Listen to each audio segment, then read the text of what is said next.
Joseph McCann, The Making of a Monster.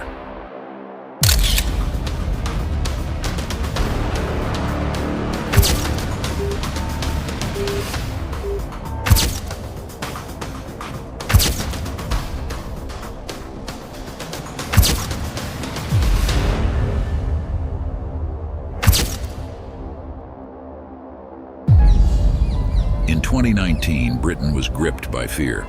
A serial rapist, Joseph McCann, was on the loose, leaving a trail of terror across the country. But how did a young boy turn into a violent predator? Today, we delve into McCann's early life and explore the red flags that may have foreshadowed his monstrous crimes. Welcome to Mystery Hour, where we peel back the layers of criminal cases, exploring the darkest corners of human behavior. Born in London in 1985, Joseph McCann's background was complex. His father, a Scottish builder, and his mother, with links to the Irish traveller community, settled in a rough Manchester neighborhood by the mid-90s. Details about McCann's early years are scarce, but reports suggest a childhood marked by instability. He lost his mother at a young age, which can have a profound impact on a child's emotional development. The loss of a parent can lead to feelings of grief, anger, and isolation. In some cases, it can contribute to delinquency and criminal behavior. By the age of 11, McCann had already established a reputation for trouble. He was a constant presence in the local police blotter, racking up arrests for petty theft, vandalism, and disorderly conduct. His behavior was a source of concern for his teachers, who noted his declining grades and increasingly disruptive behavior in class. Despite interventions, McCann seemed to be on a downward spiral. Alarmingly, at just 14, he and his brothers became some of the first teenagers in Britain to be issued an anti-social behavior order for terrorizing the neighborhood. The authorities were aware of Joseph McCann's downward spiral, yet they were likely stretched thin, dealing with a multitude of social problems in a community already on the margins. With little support system at home and a negative influence from his peers, Joseph McCann was on a collision course with a life of serious crime. Escalating Violence. In February 2006, just weeks after being released from prison for a previous burglary conviction, Joseph McCann's crimes took a horrifying turn. He embarked on a brutal spree across the UK, targeting young women and teenage girls. His path of terror stretched from his hometown in London to towns and cities across the country, including Hertfordshire, Cambridgeshire, and Greater Manchester. McCann struck with a chilling opportunism, preying on lone victims in car parks, on public transportation, and even in their own homes. Timeline of terror. Joseph McCann's crimes spanned across several counties, striking fear into the hearts of residents. Our journey begins in London, where the first attacks took place in late April. McCann targeted young women walking alone, overpowering them and subjecting them to horrific assaults.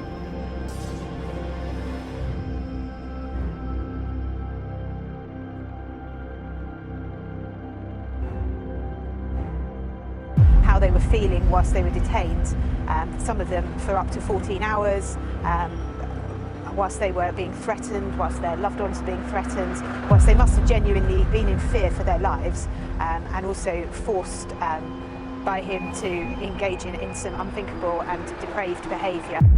The attacks continued as McCann moved north, each incident leaving a trail of trauma and devastation. News reports of the time described a climate of fear, with people urged to stay vigilant and travel in groups, especially at night.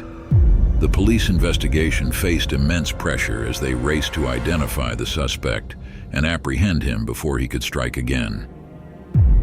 In April-May 2019, he went on a sickening 15-day rape and kidnapping spree across England, abducting and sexually assaulting 11 victims, including women and children aged between 20 and 70 years old.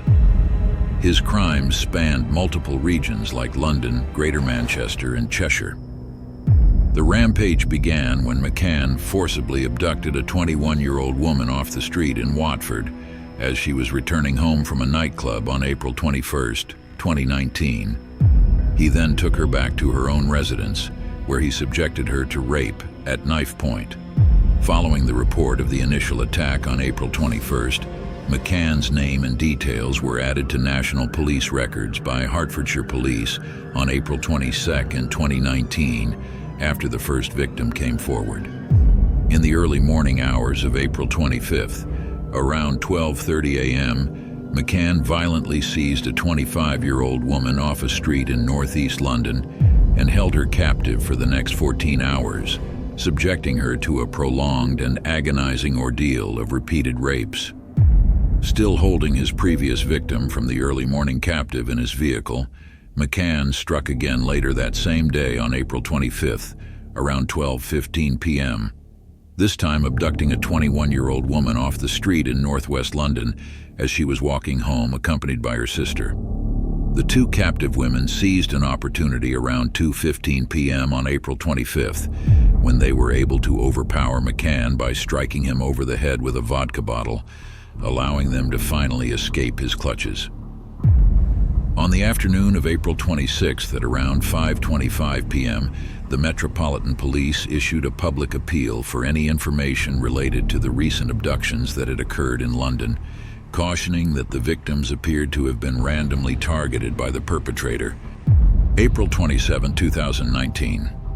In an effort to advance the investigation, detectives disseminated an image at 5:07 p.m. depicting the specific Ford S-Max minivan McCann was utilizing during the commission of his crimes. April 28, 2019. Authorities took the pivotal step of publicly releasing CCTV footage showing McCann's face for the first time, while also revealing that he bore a distinctive Bobby tattoo on his stomach area. Additionally, it was disclosed that a 33-year-old male had been apprehended on suspicion of conspiracy to commit rape in connection with the case. April 30th, 2019. Following a crucial tip from a member of the public, authorities took the significant step at 8:10 a.m. of publicly identifying the wanted suspect as Joseph McCann for the first time. Police characterized McCann as extremely dangerous and posing a severe risk to the public, noting his connections to the areas of Hertfordshire, Buckinghamshire, and Suffolk. April 30th, 2019, intensifying their efforts, law enforcement officials announced a substantial reward of $20,000 at 5:16 p.m. for any information that could directly lead to McCann's capture and arrest. May 2nd, 2019.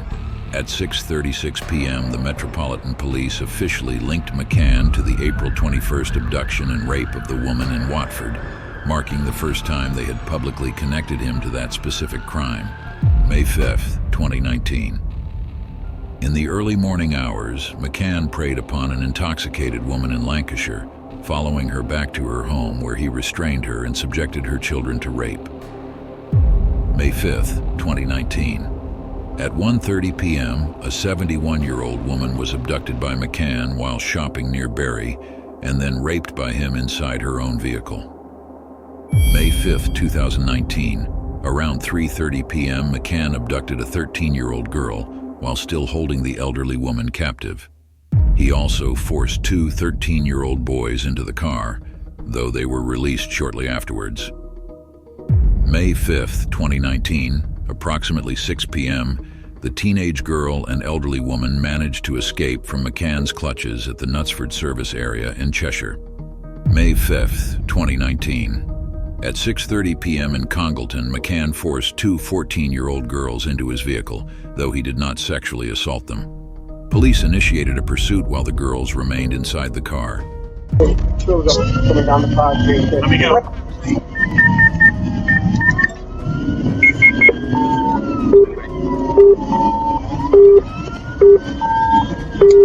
What's yours? 8-6, urgent. Hands off, mate, hands off.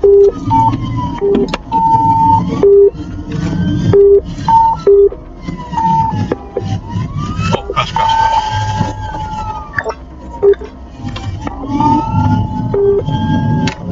May 6, 2019. At 2:36 a.m., after an extensive manhunt, McCann was extracted from a tree he had been hiding in and placed under arrest for the string of rapes and kidnappings. May 9th, 2019, McCann refused to appear for his initial court hearing, necessitating the judge travel to Belmarsh Prison and hold the proceedings within McCann's cell to formally send the case to Crown Court. The police investigation into Joseph McCann's crimes was complex and faced a number of challenges. In the early days, they were dealing with a series of seemingly unconnected attacks, making it difficult to identify a common thread. Additionally, McCann was a cunning and opportunistic offender who took care to avoid leaving behind a lot of forensic evidence. There were also some potential missed opportunities.